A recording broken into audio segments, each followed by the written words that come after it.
Hey guys, Andrew here again, and today we're going to do another how-to, this time covering vocal warm-ups. I find vocal warm-ups to be very detrimental to any live performance, any practicing, any recording, because naturally you want to sound your tip-top form from the get-go. And a lot of people make this mistake, and a lot of people sound hoarse after their set. You don't want to hurt yourself.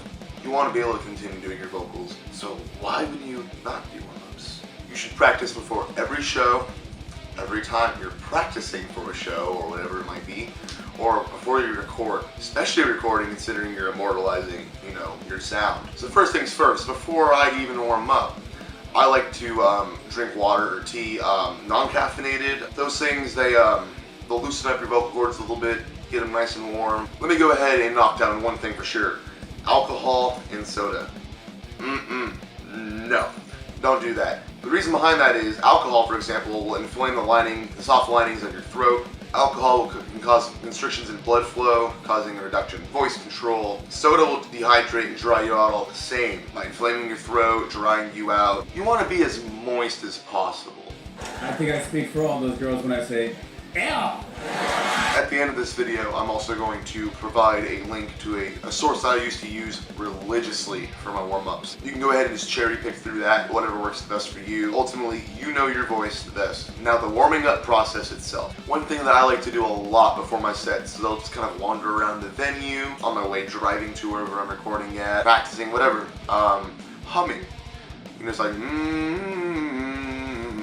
I'll spend a good amount of time humming, or very lightly singing, like I'm not pushing my range or anything, but just enough to where you're getting your vocal cords moving, you're warming them up. Another thing that I really like doing is it's from Melissa Cross's warm-ups, and that's the person I plan on referencing later. Highly recommend watching her first DVD for breathing exercises and warm-ups. She does this thing called Z's. So to do these Z's, they're essentially going to be vibrating your vocal cords and warming them up the same way talking or humming would. Just zzz. You want to do it fully as you can, aiming sort of upwards. You'll feel it resonating. The next step into fully warming up your voice is mouth stretches, and I highly recommend this because if you're like me, your jaw's gonna get really sore. So all I really do is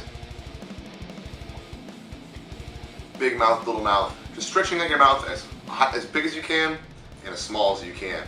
And also, just kind of, I go ahead and I lightly growl. What I mean by lightly growling is taking your growl, but not putting in the full amount of aggression and the full tone. It's just sort of, it's like a baby step into it.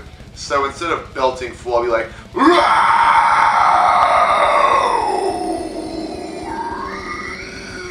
just kind of turning the key for the engine, you know what I mean? Just revving it up a little bit. This is where you actually start to scream. What I'll do is I'll bend my scream's pitch, go through different levels of tone.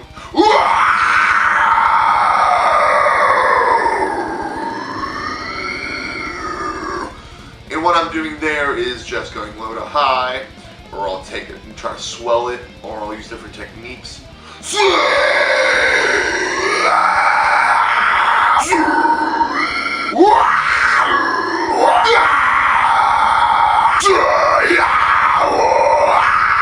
And all you're really trying to do is just flex your scream muscles, essentially.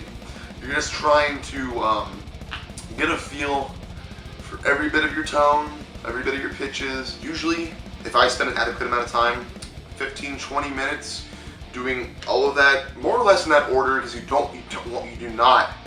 do not want to try to go balls into your scream the second you get started, because quite frankly, that's like trying to run a mile without stretching your legs. I'm sure some of you can do it, but I will preach as always, safety first.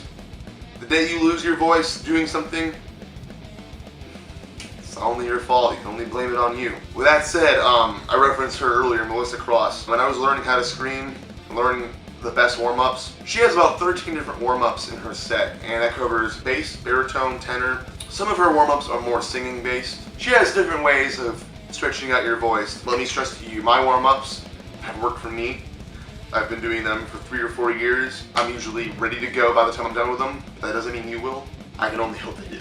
Thanks again for watching this how-to video. I hope you know how to warm up better. I hope your tone's gonna be the best, and I hope you can go and kick ass on some shows, practicing, recording, whatever the case.